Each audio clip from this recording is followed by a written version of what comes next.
Un demi-gramme pour 66 millimètres, le ticket de métro est une espèce en voie de disparition, dont l'extinction est désormais programmée à 2021. Place à la dématérialisation des titres de transport, accessibles depuis un smartphone, une révolution qui n'enchante pas les usagers. Le fait d'avoir un ticket, ça me semble beaucoup plus simple à prendre qu'un support dématérialisé. Puis après, le smartphone, on peut l'oublier, tandis que le ticket, on peut toujours l'acheter.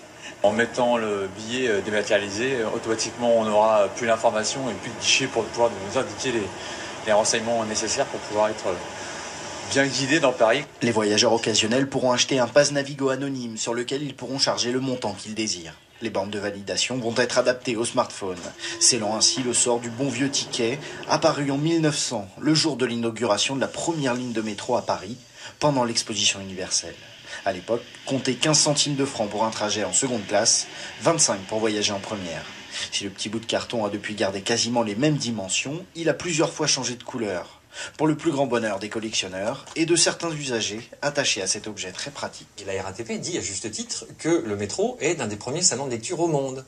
Et donc le ticket de métro il est bien pratique pour servir de marque-page. Donc il y a beaucoup de gens qui lisent dans le métro qui aimeraient être obligés de trouver un autre système de marque-page que le ticket de métro. Voilà. Parce qu'ils ne pourront pas mettre leur passe Navigo, bien évidemment. Encore 5 ans donc pour penser à trouver un autre marque-page ou mettre de côté des tickets de métro vendus chaque année à plus de 600 millions d'exemplaires à Paris.